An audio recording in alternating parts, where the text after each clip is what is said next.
All right, welcome everybody, and thank you for coming.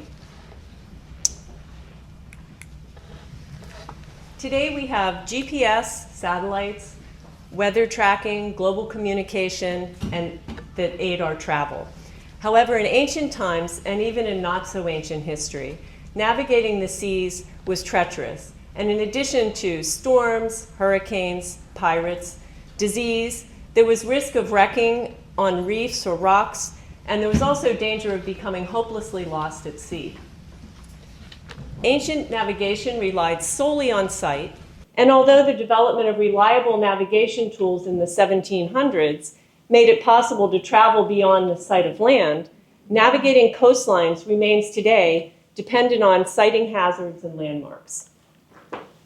A lighthouse is defined as a fixed point of light positioned to aid navigation by warning of dangers and to guide the way.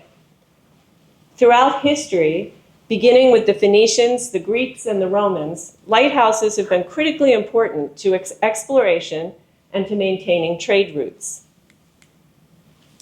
The first authenticated lighthouse structure is the Pharos of Alexandria, which was built around 280 BCE. And it was on the island of Pharos in the port of Alexandria. It stood 350 feet tall, and it's considered an archetype for all later lighthouses, including the ones we know today. It is one of the 7 ancient wonders of the world, and at the time it was built, the only thing taller were the pyramids at Giza. The tower that you can see in the picture here had polished bronze mirrors that reflected sunlight during the day, and at night they burned fires in the top as a signal. The Romans built numerous light towers from the Black Sea to the Atlantic as their empire expanded.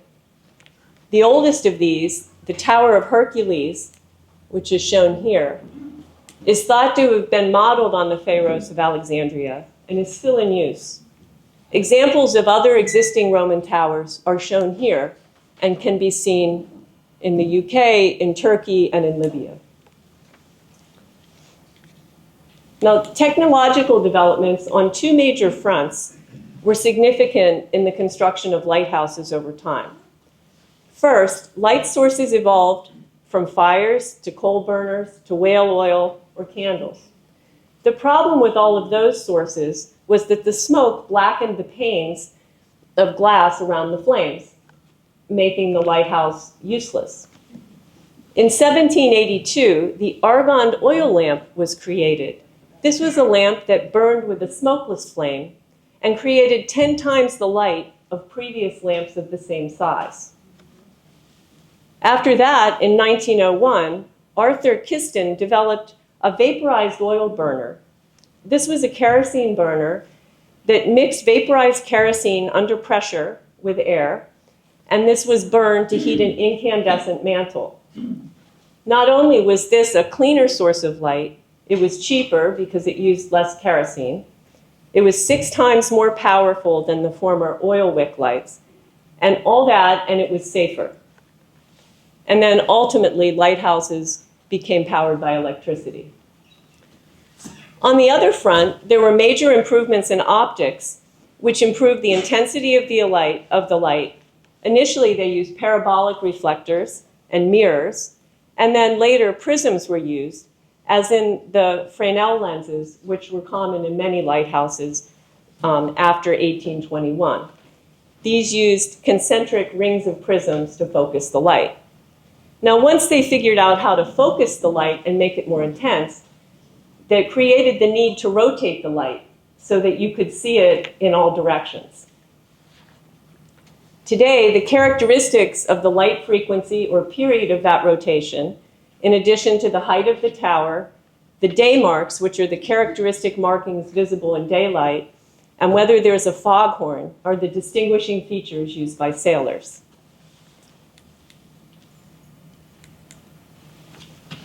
Lighthouses, as we know them, began to increase in the late 1600s and into the 1700s. And the first established lighthouse in the United States was the one pictured here, which is Boston Light, Boston Light, which was built in 1716. It was destroyed by the British during the Revolution and then was rebuilt in 1783, making it the first lighthouse built in the newly formed United States.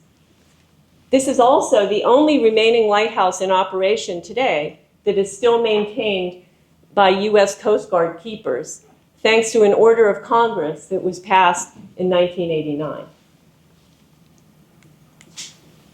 Now I'm going to, before we get into our 4 lighthouses, just comment briefly on the significance of lighthouses, particularly to Rhode Island. With over 350 miles of coastline along the major shipping lanes from Boston to New York along Long Island Sound, lighthouses have been particularly important here. From colonial times through the early 20th century, shipping exceeded all other modes of transportation. Maritime traffic in Rhode Island increased dramatically throughout the 19th century with the industrialization of the state. As shown in this chart, shipwrecks began to accumulate beginning in colonial times. So this chart shows from 1700s through 2000. It's a chart of shipwrecks in Rhode Island waters. In fact, Rhode Island has more documented shipwrecks per square mile than any other state. My daughter said that might have had something to do with the denominator, but the majority of these shipwrecks have occurred along the southern border, the southern coastline between Rhode Island Sound and Block Island Sound, the lands where our Quonnie shores are. So here we are, somewhere around here. And this is a chart of shipwrecks that exist today under these waters. This chart was created for divers to locate wrecks. So this just gives you an idea of the sheer numbers of shipwrecks that must have occurred along this passage over time. So to improve navigation, Rhode Island began building ocean-facing lighthouses in 1749 with the construction of Beavertail Light in Jamestown. Now today, we're going to discuss the 4 lighthouses we can see from Quonnie. So on this nautical chart, I've marked where we are in Quonnie. And we are going to talk about Point Judith Light and the North Light on Block Island, which mark the northern entrance to Long Island Sound. And we're going to discuss Watch Hill Light and the light at Montauk Point, the 2 lighthouses that mark the southern entrance to Long Island Sound. So with that, I'm going to hand it over to Donna, who's going to talk about Watch Hill. Carol and I are pleased to present the 4 lighthouses visible from the Quonnie shoreline. We hope you will learn something interesting, new, and fun about each lighthouse. The history and significance of the Watch Hill Lighthouse. Do you know that the Watch Hill Lighthouse has been operating continuously since 1808, making it one of the oldest and longest active lighthouses in Rhode Island? For over 200 years, its light has guarded sailors safely through fog, storms, and darkness. It is a 45-foot tall tower, 61 feet above sea level, 3 stories high, and 36 steps to the tower. There have been many recorded shipwrecks near the Watch Hill Lighthouse. One of the worst maritime disasters in Watch Hill area happened August 30th, 1872. The steamer met its fate when the schooner Nellie Cushing collided with the Mets during a nighttime gale. There were 150 people on board the steamer.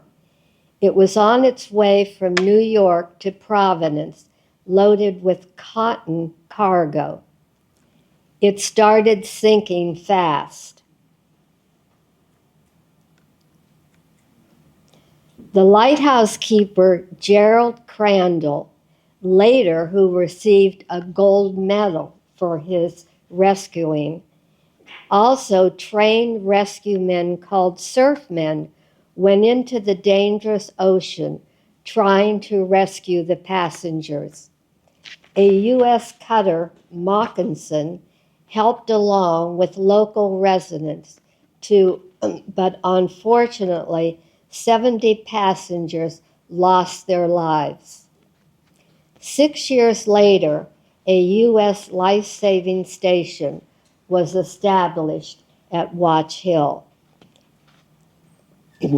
This slide illustrates how dangerous Watch Hill continues to be.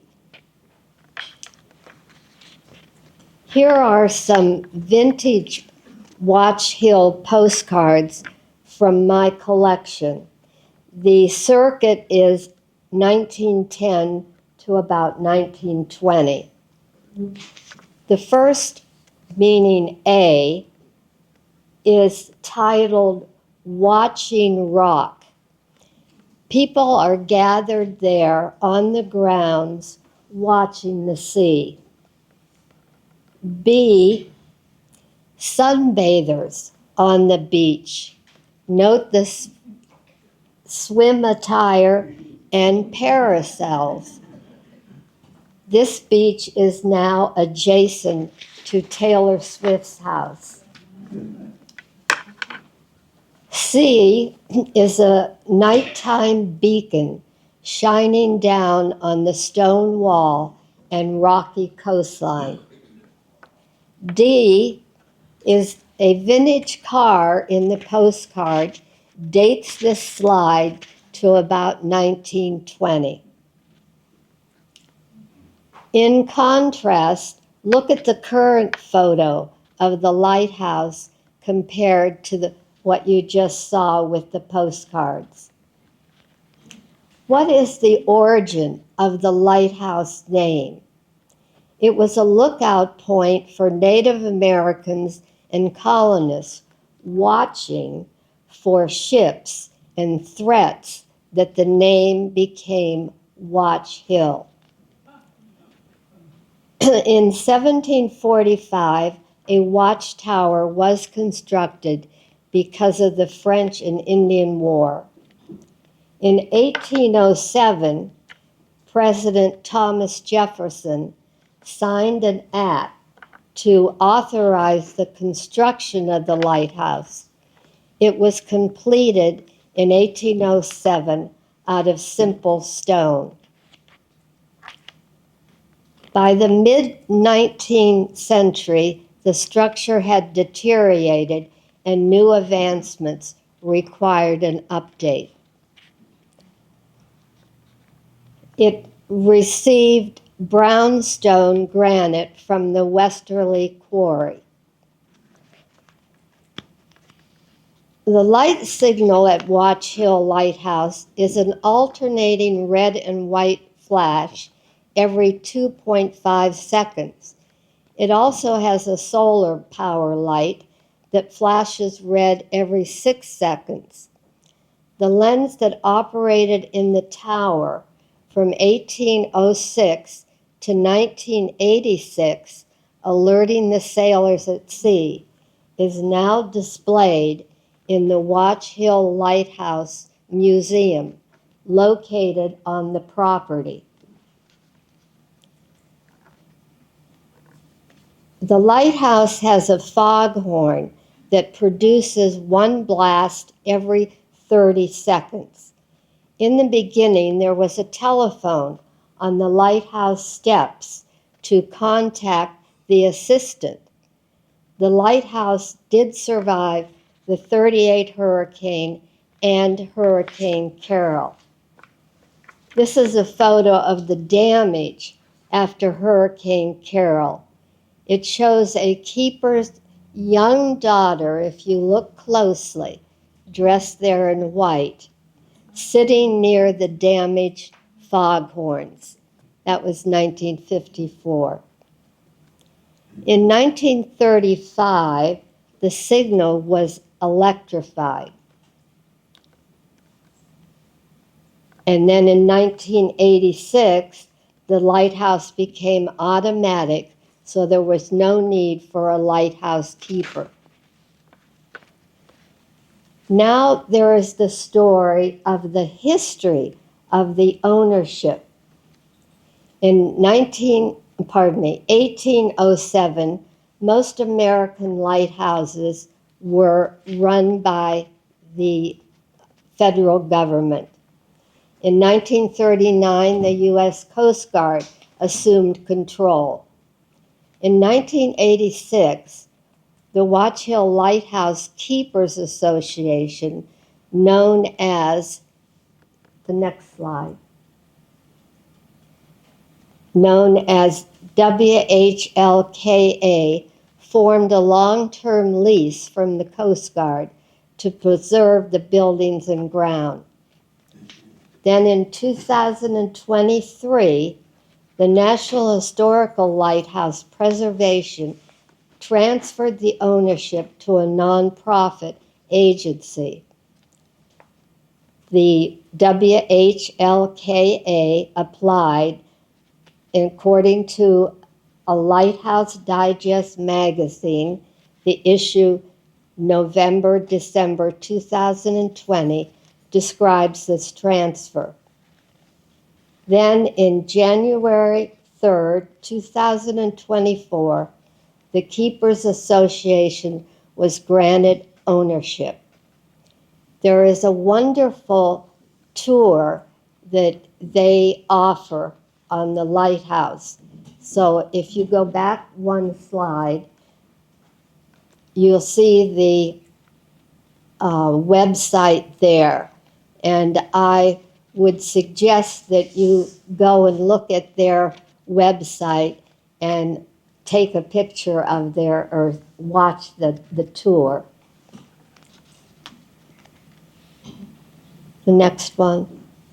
The Watch Hill Lighthouse has a beautiful museum, and it's right there on the property. And besides the original lens that I showed you, there are historical documents, photos, records of shipwrecks over the last 200 years.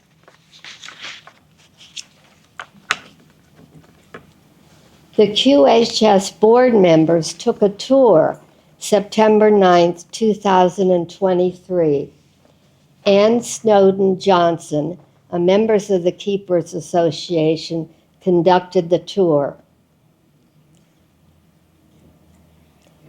The views from the grounds and tower are incredible, thus inspiring painters, photographers, and writers to create their art from sunrise to sunset. In a place where the sea meets the sky, Watch Hill Lighthouse reminds us that some lights never fade.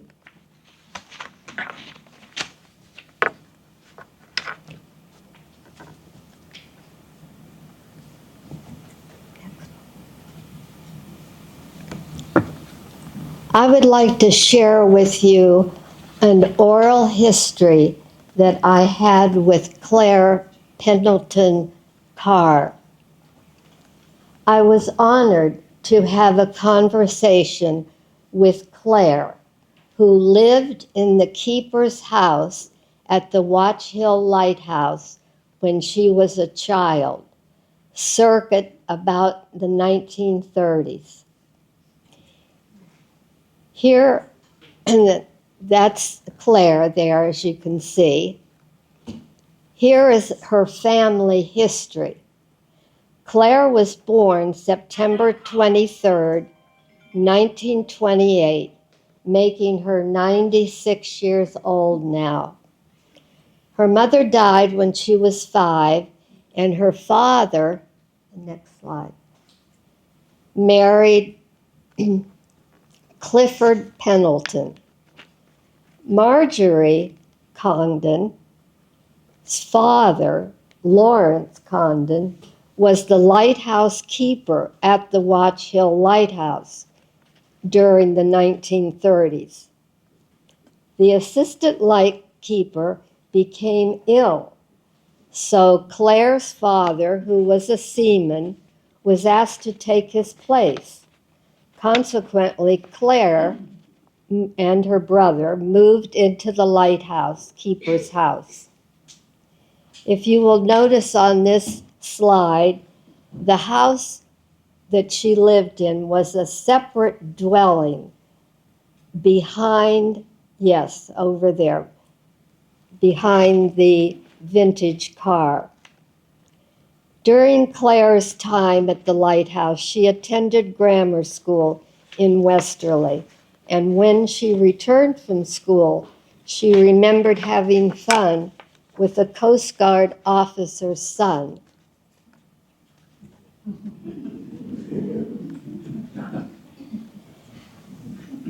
They would observe officers rolling the rescue boats down a railway to the ocean near the Watch Hill Carousel. She also enjoyed watching the fishermen climb down the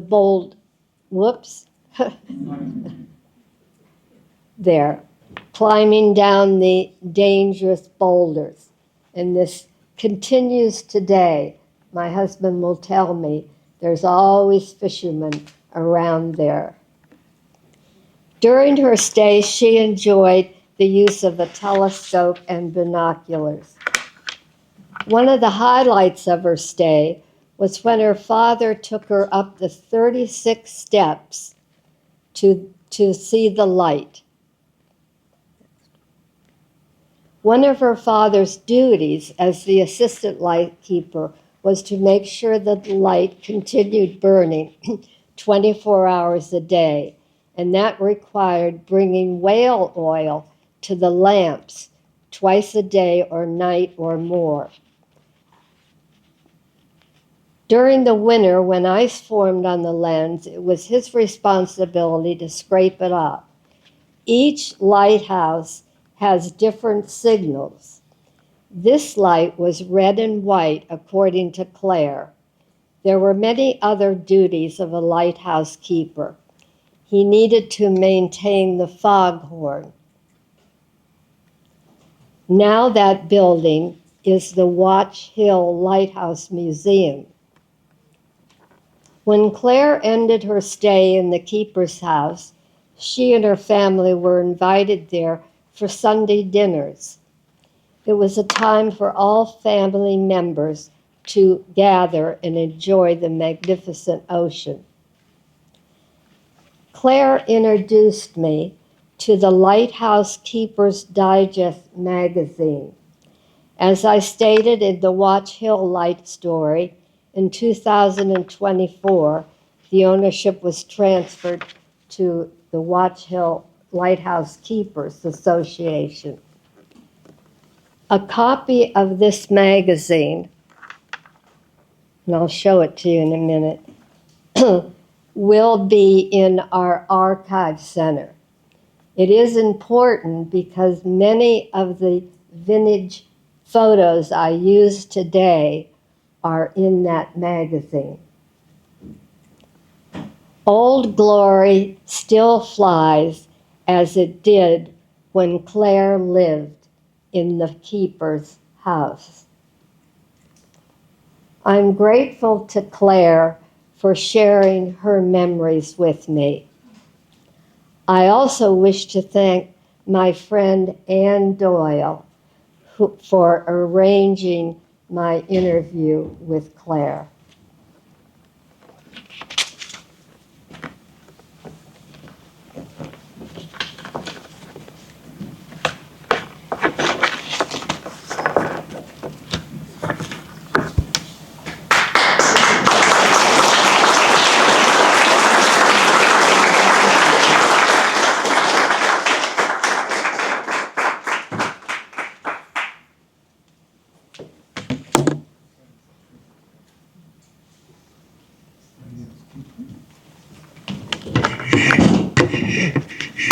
Thank you, Donna.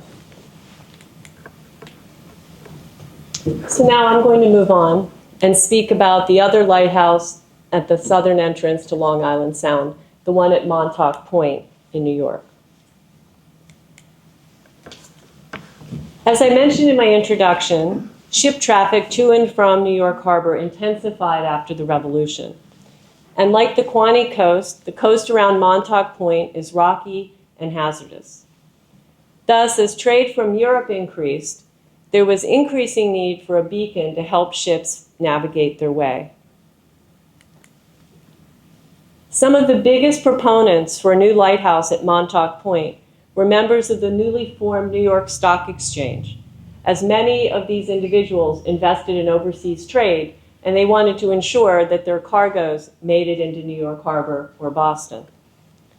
This is an image of the Buttonwood Agreement, which was the foundation of the New York Stock Exchange when it was signed in 1792. Shortly thereafter, in 1792, George Washington approved an act of the Second U.S. Congress for construction of a lighthouse at Montauk, and $20,000 was appropriated for the construction. So $20,000 in 1792. Now, unlike most lighthouses at that time, which marked the entrances to major ports or harbors, Montauk was always intended to be a signal for landfall. So the star is where Montauk Lighthouse is. And it was intended to guide ships coming from Europe as they wanted to head down the southern coast of Long Island toward New York, or if they wanted to head into Gardiner's Bay and go down Long Island Sound, or if they wanted to make a turn northward to go to Newport or Boston.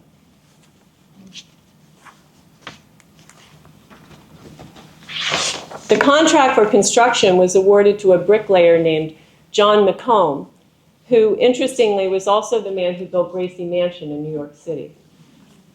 The lighthouse is sited on a flat plateau called Turtle Hill, and it was placed almost 300 feet from the edge of the point. So even back then, there were concerns about beach erosion. Before the lighthouse was placed in that spot, there was a long history of the site for signal fires lit by the Montaukett tribes and later by the British. It is remarkable to me that construction began in June of 1796 and was completed within 6 months in November of that same year. This structure has stood the test of time, and despite some modifications over the years, the tower we see today at Montauk is fundamentally the same structure that was completed in 1796. This is a photograph of a diorama which is at the Montauk Museum. And you can see in this top corner is the way the lighthouse appeared when it was first built. And you can see how it evolved through time to the lighthouse that we see today. But fundamentally, the tower has remained the same. Ironically, there was a delay in lighting this new structure because the ship carrying the whale oil ran aground 15 miles to the west. And it was finally lit in April of the next year. So I guess they proved the point that the lighthouse was really warranted. In 1899, the day mark was changed to distinguish this lighthouse from other lighthouses that had been built along Long Island Sound. And this distinctive brown stripe that you see in the picture on the right was added. In 1903, a new 3.5 order clamshell-shaped Fresnel lens was installed. And the unique clamshell shape allowed the light to be projected in 2 directions simultaneously. Now, Montauk Lighthouse has taught us an important lesson for navigation by demonstrating the perils of changing the signals without notifying the users. In 1858, a 1,400-ton ship called the John Milton was returning to New Bedford after a 3-year journey to Peru. In the time that the ship had been gone, Shinnecock Lighthouse was erected in the Hampton Bays on the south shore of Long Island. To distinguish the two lighthouses, the new Shinnecock Lighthouse from the Montauk Lighthouse, the U.S. Lighthouse Board, in its infinite wisdom, announced that as of January 1st of 1858, the Montauk Light, which had always shown a constant beacon, was going to display a flashing beam, and that the new lighthouse at Shinnecock would begin operation as a fixed beam.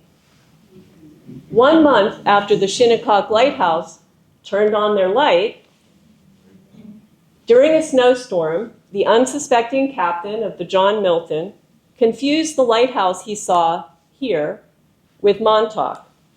And when he sheared the ship, thinking he was headed up toward New Bedford, he instead crashed into the rocks 5 miles west of Montauk Point. And it was one of the worst maritime disasters in the history of this piece of the Long Island coast, and 30 crew members died. And this shows the Shinnecock Light and the Watch Hill Light. So you can imagine in a snowstorm how you might confuse the two, especially if the code you were looking for had changed. During World War II, Montauk Light was taken over by the military to establish a surveillance station as part of the Eastern Coast Defense Shield.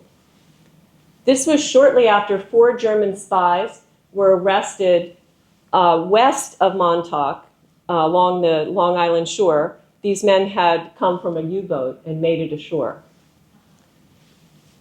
During the time the military was in residence, they constructed a watchtower, which you can see in this photograph. And the tower included radar to coordinate the artillery that had been installed at a military base called Fort Hero that was built nearby. There were also bunkers installed. The beacon on the lighthouse was dimmed so that it could not serve as a landmark for enemy ships and planes. I found an interview in the East Hampton Star newspaper from the 1970s with a man named Jack Graves, who had served in the military at Montauk Point. And he was quoted as saying it was a very important station, and that the standing orders at the time were to self-destruct in case an enemy landed at the point. After the war, in 1946, the Coast Guard took over operations of Montauk. In 1961, the lamp was motorized, which marked the end of 100 years of manual cranking an 80-pound weight every 3 hours. The signal, which had been flashing every 10 seconds, was reduced to a flash every 5 seconds, and that is the signal that we see today. In 1987, the lighthouse was completely automated, and the lens was replaced with the revolving airport beacon. And at that point, the Montauk Point Lighthouse Museum was established by the Montauk Historical Society. Now, 2023 was a very significant year for Montauk Lighthouse. First, a $44 million coastal resiliency project was completed to stabilize the bluffs. You can see here, this is the diorama again from 1797, when the lighthouse was 300 feet from the point. By 1961, it was 51 feet from the edge of the point. At the same time that this project was completed, renovations of the tower and the keeper's house were completed to combat the damage done by years of wind and surf. Now, 2023 also marked the reinstallation of the rare Fresnel clamshell lens that had been in the museum since 1987, when it was replaced by an electric beam. Now, locals had always lamented the loss of their original lens. And this is a quote from Mia Sertic, who was the director of the Montauk Historical Society, who notes that when she would go there at night to take photographs of the lighthouse, the lights on the outside of the building were brighter than the light in the tower.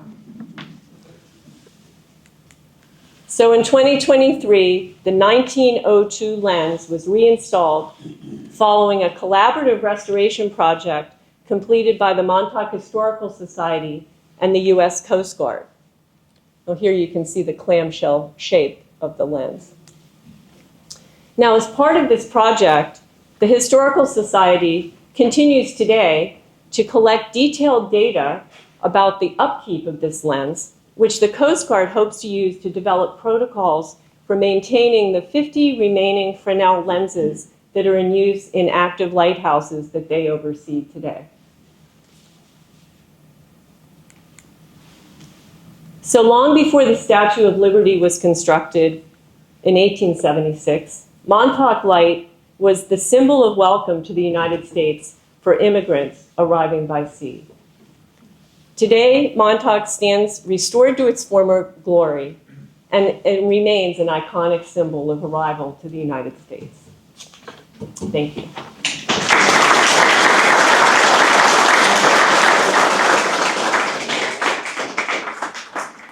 Do you know the Point Judith Lighthouse has a very unique color scheme? Most lighthouses are white, but Point Judith is famous for its brown and white design. The lower structure is white and the upper is brown with a black lantern. It stands 51 feet tall with a light range of 16 nautical miles.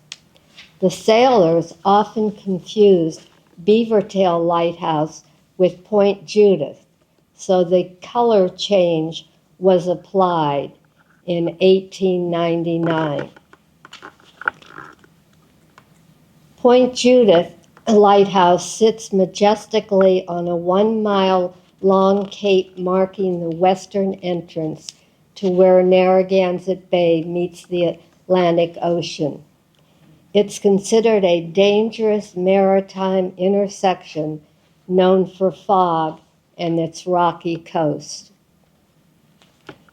Here is a slide of the lighthouse in 1890.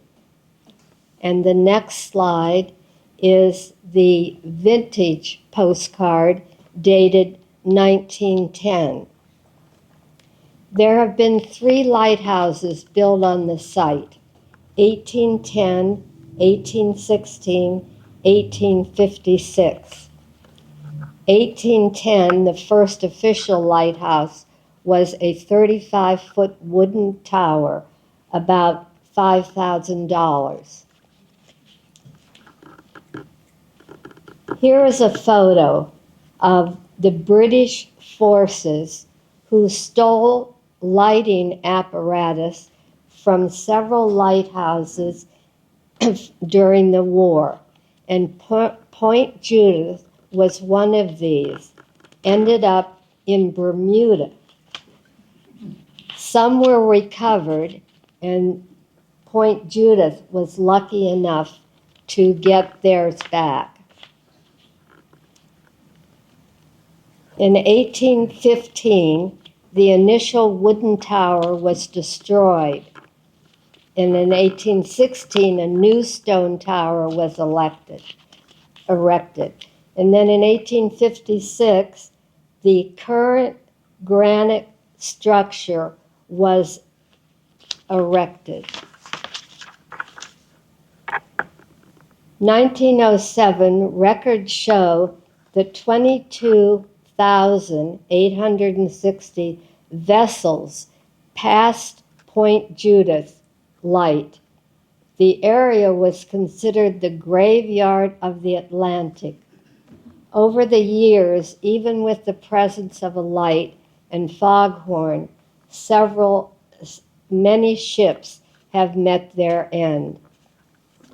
In 1930, the next one, the lighthouse became electrified. In 1931, became the first lighthouse in Rhode Island to be equipped with a radio beacon to aid the seamen. In 1974, the beacon was taken down because of new navigation aids.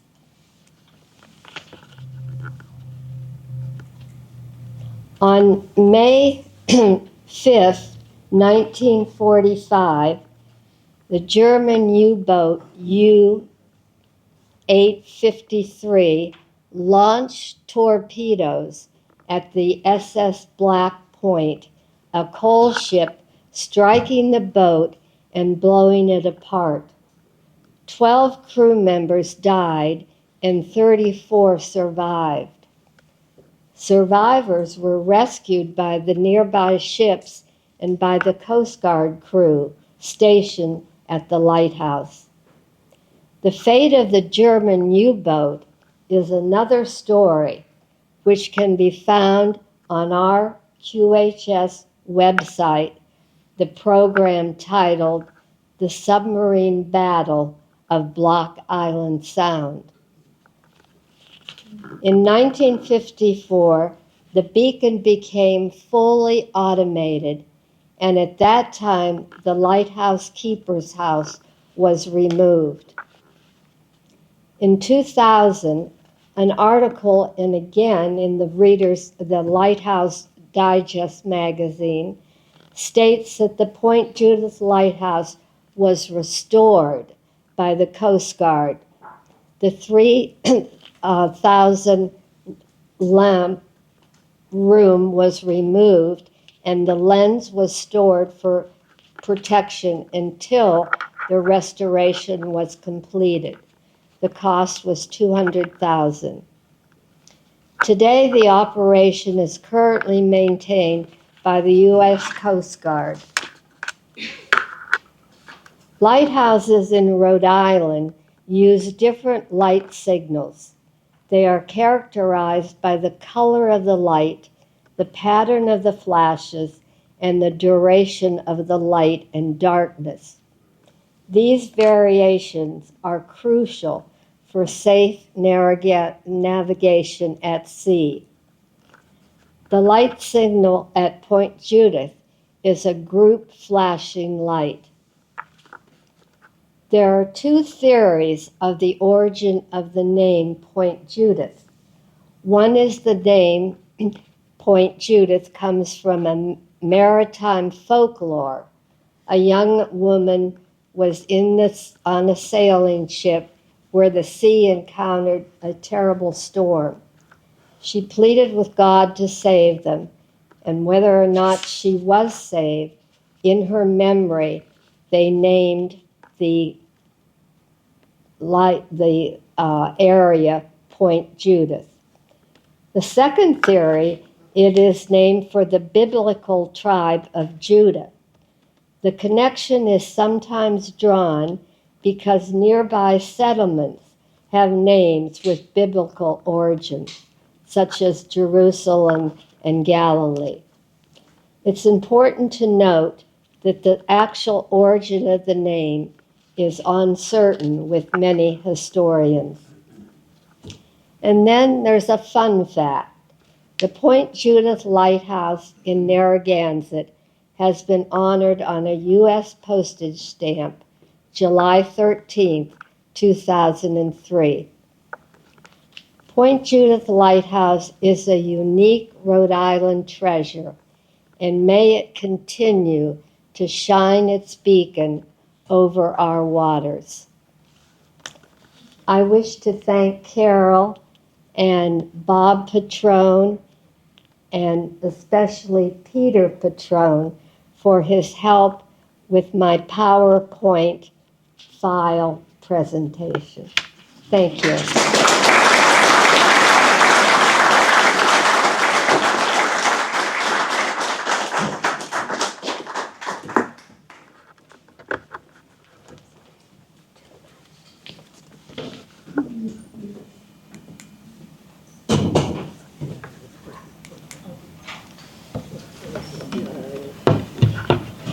Okay, to finish our presentation, I'm going to talk about the North Lighthouse on Block Island, which together with Point Judith with Point Judith that we just heard about marks the north entrance to Long Island Sound. While Point Judith was located on relatively solid footing on a headland, the North Light is situated in a much more difficult location, which is Sandy Point at the northernmost tip of Block Island. In fact, the lighthouse was originally named Sandy Point Lighthouse after this location. The history of this particular lighthouse is the story of a constant battle with nature, with 3 lighthouses lost to the sea in a period of only 38 years. The structure we see today is the 4th lighthouse constructed on this spot. Now, as you've heard several times today, the waters around Block Island are notoriously dangerous. These aerial views of Block Island show the location of the lighthouse on the northernmost tip, and on the right is an enlarged photograph of Sandy Point showing where the lighthouse is. So you can appreciate how exposed this is on this sandbar. The area is characterized by fog, dangerous tides due to the confluence of the currents that come from Long Island Sound and Block Island Sound, which cross at the tip. And finally, due to the sandbar, which extends for at least a mile beyond the point. It's been estimated that approximately half of all shipwrecks along the southeastern New England coastline are in the area of Block Island. Now, in the 10 years prior to the construction of the first lighthouse at Sandy Point in 1829, 20 shipwrecks had occurred. And even after there was a lighthouse in this spot, the wrecks continued to add up, such that in the 20 years straddling the building of the first lighthouse, from 1818 to 1838, 34 schooners, 15 sloops, 8 brigs, and 2 larger ships all ran aground in the rocks around Block Island. An account from 1884 describes that, quote, "The swift currents that sweep both shores meet and struggle for supremacy, the bars in terrible combat being alternatively laid bare and swept by seas towering 50 feet above the surface." And this photograph, which is from 1950 and shows the current lighthouse, really gives you a sense of just how treacherous this was and is. So in 1829, $5,000 was appropriated for the first lighthouse at Sandy Point. The appropriation stipulated that it was to be situated on a proper site on the north end of Block Island. And as I'm going to explain, this was far easier to say than to execute, as wind erosion of the sand resulted in the lighthouse being swept out to sea in less than 10 years. Now, this is a sketch of the original lighthouse structure, which was made of brick and had a tower at either end. The lighthouse was situated so that the towers pointed north and south. Now, by 1835, the keeper reported that the sand has blown and washed away from the east and north sides of the lighthouse so as to let the sea approach very near in every easterly storm. He also described that the tower was leaky, the floors were sagging, and by 1836, he said that the leaks were so bad he could not keep the lamps burning on stormy nights. Thus, in March of 1837, Congress once again appropriated $5,000 for the rebuilding of the lighthouse, with the stipulation that it be of the same design as the original, with the 2 towers oriented north-south, but it was to be made of stone rather than brick. Now, the second lighthouse was situated a quarter mile further inland than the previous one, but even given that, it only survived 20 years. After the second lighthouse was built, in fact, the number of shipwrecks in the area actually increased. This was partially attributed in the record to dramatic increases in shipping traffic, which we've mentioned previously, or perhaps it was just bad luck and a coincidence. However, there were complaints that first, the two lights were too dim. There were complaints that the positioning of the two lights was such that you could not distinguish that there were two lights until you got very close to the shore. And finally, there were reports that the lighthouse was now situated too far inland, which confused the sailors, and they ran aground. Now, bricks were placed around the building to prevent erosion of the sand, but by 1848, a report noted that the bricks have become loose and are all torn up. The wind is continually driving the sand away from the building. The glass had been etched by blowing sand, such that the lanterns were obscured. And by 1855, the dunes had built up to a point that the light appeared only 10 feet above the dunes. So, once again, in 1856, Congress appropriated $9,000 this time to build a new light at the southeast part of Block Island. Now, so at the southeast point of Block Island, the one that we know today, they'd appropriated money for building that lighthouse. But the situation was so dire at North Light that the decision was made to use the money to rebuild this lighthouse. The third structure was a single tower and with a dwelling adjacent, and it was placed back closer to the original point where the first lighthouse had been built, so closer out to the point. And you'll be so shocked to hear me say that due to erosion and shifting sand, this lighthouse lasted less than 10 years. So, a record 3 lighthouses were lost between 1829 and 1866. And in 1866, Congress once again appropriated money to rebuild the lighthouse. The final iteration of the North Light, the one we see today, is a 2-story sturdy granite dwelling that had a cast iron light tower at the front end of the roof peak. The residence and the light tower were combined into a single building, as you can see in this etching from the 19th century. The design that was used, this is the North Light on the left, incorporated Victorian and Neo-Gothic style elements, and it was a design that the U.S. Lighthouse Service used multiple times around New England.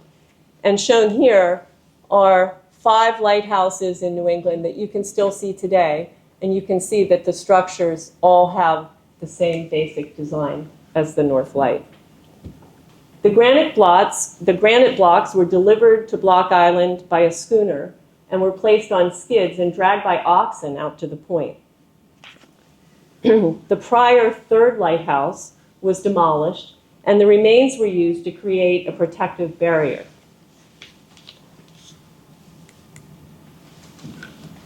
So the structure that went into service in 1868 fared far better than its predecessors, and it still stands today, ending the nearly 40-year saga of its construction.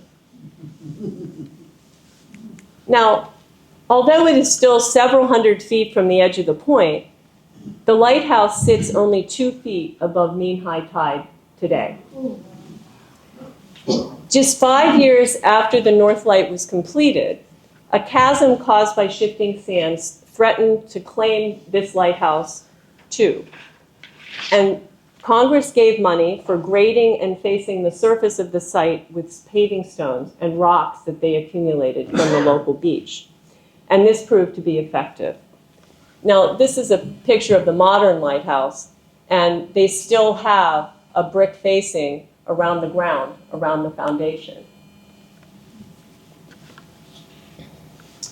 So around 1891, the light changed from fixed to flashing, and this resulted in an extra burden for the lighthouse keeper because the mechanism for the rotation had to be wound every 4 hours all throughout the night. Nevertheless, he stayed there for 32 years. I read one account that said if you were a lighthouse keeper, this point was considered less remote than many of the other places that you could be stationed. By 1900, a life-saving station had been added. And this is significant because after the crash of the Larchmont in 1907, which you may have heard about in the QHS presentation earlier this summer, the currents carried some of the survivors who managed to make it into a life raft to the North Light. And they converted the lighthouse into a makeshift hospital to take care of the survivors. The lighthouse was manned by civilians until World War II, and then the Coast Guard manned the lighthouse until 1955 when the light was automated. By 1973, the granite building was abandoned by the Coast Guard. A small girder tower was built out closer to the point that supported a light and a plastic lens, which is described as being the size of a bread box. And for daytime visibility, 4 sheets of orange plywood were applied. The area was taken over by the Fish and Wildlife Service, and the area was turned into a wildlife sanctuary, which is still there today. And the abandoned building, which is shown here in this picture from 1973, suffered not only damage from the wind and the weather, but it suffered extensive damage from vandalism. The town of New Shoreham appointed the North Light Commission to save the structure. As a first step, in 1974, the North Light was nominated and soon accepted on the National Register of Historic Places. In 1983, the Fish and Wildlife Service sold the lighthouse and the 2 acres immediately around it to the town of New Shoreham for $1. The light was reactivated in 1989, and the original Fresnel lens and the belongings of the lightkeeper were placed in a museum. Now, a major restoration project was undertaken in 2008 after an inspection a few years earlier revealed extensive corrosion in the iron tower, in the area, especially in the area where it met the roof. I thought it was interesting that during this restoration, the old tower was removed and melted down and was used to create some of the parts that they used to reconstruct the tower, so that some of the iron in the lighthouse we see today is original to the structure that was built in 1867. The restoration work was completed in 2010, including returning of the original lens to the lantern room. And Block Island North Light, which is managed by that North Light Commission, was officially established as a private aid to navigation. And this is a live cam shot that I grabbed earlier this week of the view out of the lantern room of the North Light, looking out the point, and you can see the lens in place. And just as we can see the North Light from our Quonnie shores, I also grabbed this view, which shows a view of out the point, and over here in the distance is Quonnie. So that concludes what we had to say about the lighthouses. We hope you enjoyed it. Thank you to Donna. And Donna had a couple words she wanted to say to you.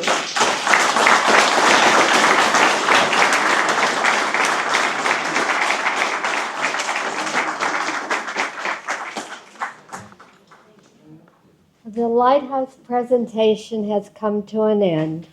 We have a surprise for you all, a lighthouse souvenir. I'm going to put that slide up. It's a gift bag of shells found on Sanibel Island, on the beach adjacent to the famous Sanibel Lighthouse. Please pick up a shell bag as you leave. And there also are some magazines, the Lighthouse Digest magazine, to be given to the audience. in 2025, the magazine went digital, so there's no more hard copies being published. We thank you for attending the program of the 4 lighthouses.